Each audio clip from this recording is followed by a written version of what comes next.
purpose of the Pegues case, Kevin Pegues shooting, which occurred June 15th, 2009. The evidence on that day was obstructed. They did not include a police cruiser number 5. Tukwila police cruiser number 5 had the best vantage point for documenting the shooting from the point in which Kevin Pegues came into this fenced area.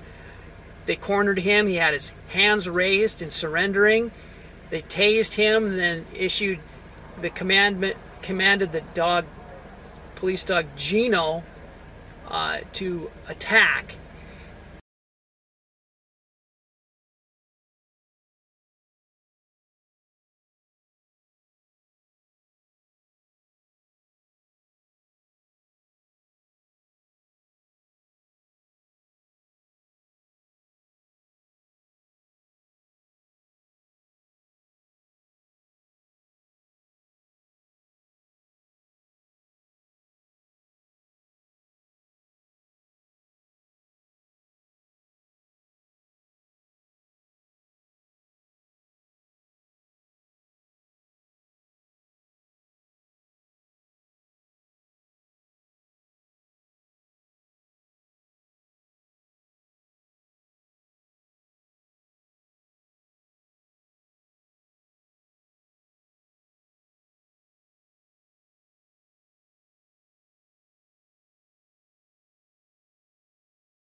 So in this video, we can see clearly police cruiser.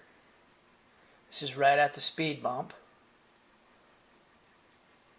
Police cruiser, which is Officer Jordan's car. And then this is another police cruiser that's actually getting the best vista overall, best video of the entire incident. And this particular police cruiser, which I identified as police cruiser number 5, because there were 5 cruisers that stopped at the scene during the incident. Now this one shows Kevin Pegues, arms in the air, tossing an object which looked like a cell phone. It could have been a knife, but he tosses an object before he was tased. And if it was an alleged knife, there's no way he could have stabbed Gino because he had no knife. He tossed it before he was tased. In this particular photo here, which is an aerial photo taken from a helicopter, an aircraft, which could have been the King County Sheriff aircraft or a television crew news station. But we can see Officer Jordan's vehicle right here, another vehicle here which I identify as police cruiser number 3, and then this police cruiser is number 1, and there was another cruiser here earlier, number 2. Police cruiser number 5 is missing from this particular location. As you can see here, this would be the exact police cruiser number 5 behind Officer Jordan's vehicle. So Officer Jordan's vehicle is here. Then you have police cruiser number 3, which is at the speed bump, which is right here.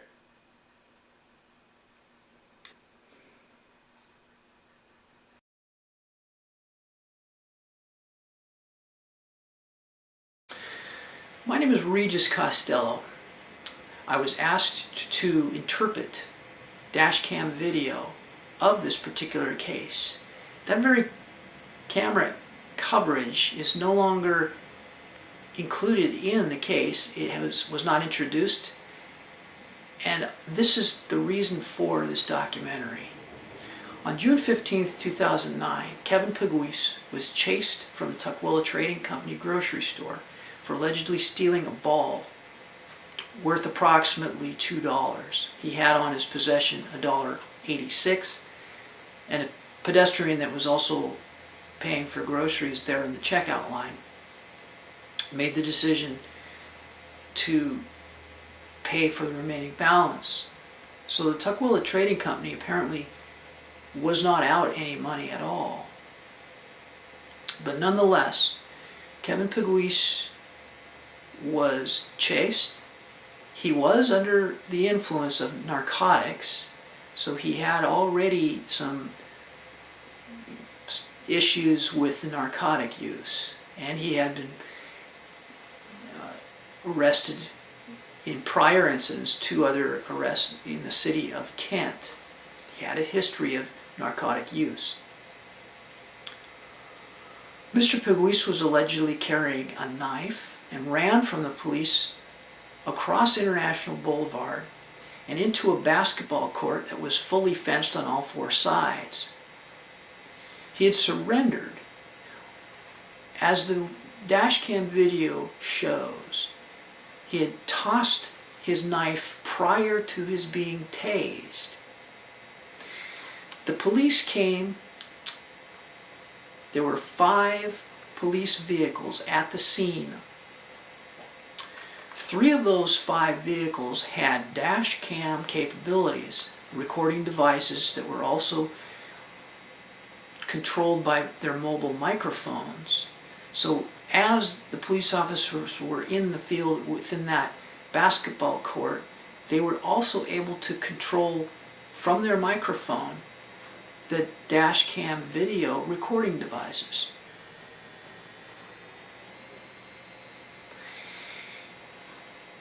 As Kevin Pegues was tased, he dropped to the ground immediately, but he had already tossed his knife, so he had no knife on him.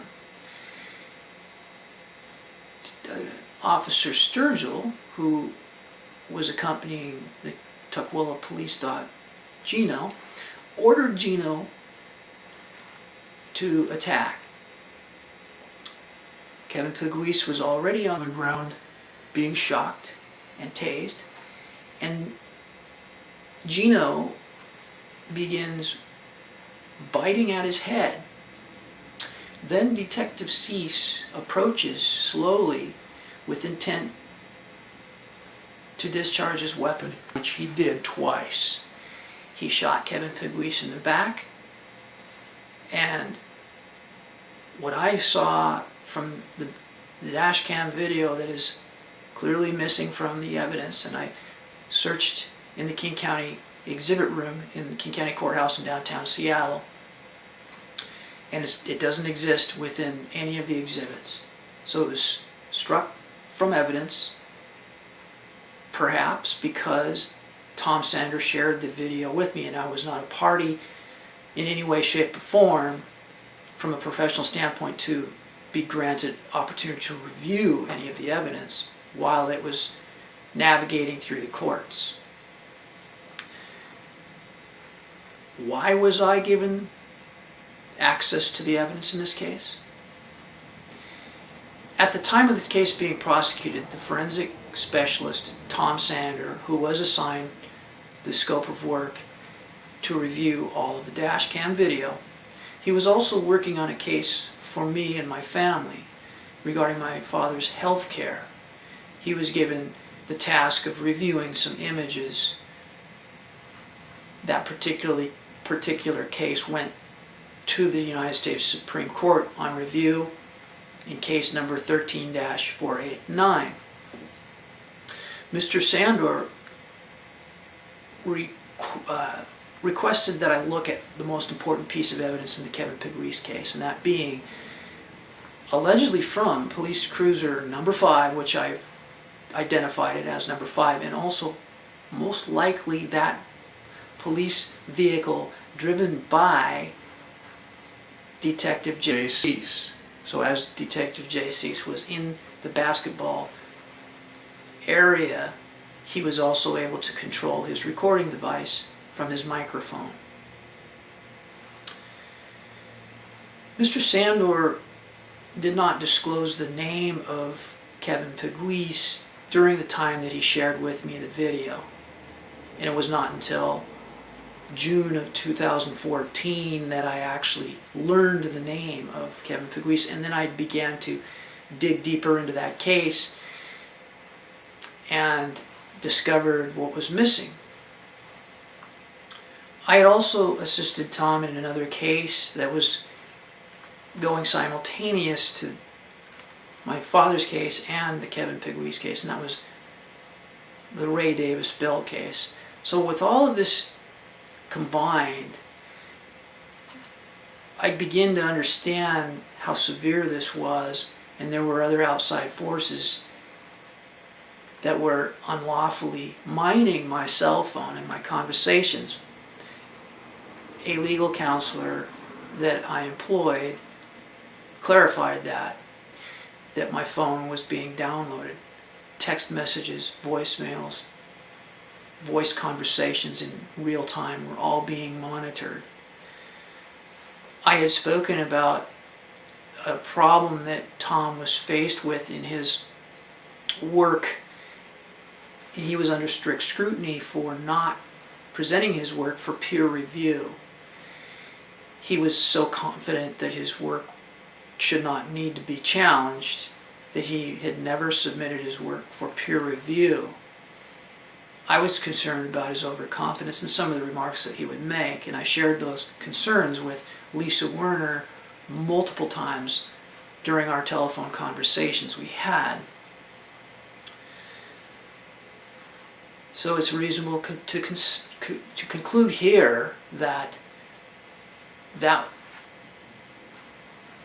conversation with Lisa Werner and the number of conversations regarding Tom Sanders' overconfidence made it to certain investigative teams or just curious people that have the technology to intercept digital transmissions of cell phone. It's easy to acquire, and digital intercept devices are very, very easy to come by. But it's likely that those conversations were used to defend these cases that were being presented in the King County Superior Court. I was asked to give my interpretation, and that is the reason for this discussion series. I conclude that Kevin Pegues did not stab Tukwila police dog Gino. The evidence is clear, and what's most disturbing is what evidence was submitted is altered. I was informed that an FBI color of law review is currently pending for civil rights according to Section 1985 of the U.S. Constitution. This is a white-collar crime, and it's my hope that this gets properly reviewed and the corrections be made. I do understand the anxiety that exists on our police force. There's reason for the anxiety sometimes, especially during this period in 2009. There were a number of police officers that lost their lives, and that anxiety is real, and the fear is real. But you have to understand also that when the fear is not justified, or when the fear is created in order to justify a shooting that should never have happened, then it needs to be properly investigated and corrected. Kevin Pegues was accused of stabbing police dog Gino. He was shot in the back twice. Detective Cease claimed that he was fearful of his life and also fearful of Gino, the police dog. Gino should never have been introduced in this at all, in any way, shape, or form. Gino should have remained in the car. This never would have happened. Likely, Kevin Pegues would be just fine if he would have been handcuffed right away upon his being tased and dropping to the ground. There was ample opportunity to put cuffs on him, but the police officers refrained from that for some reason.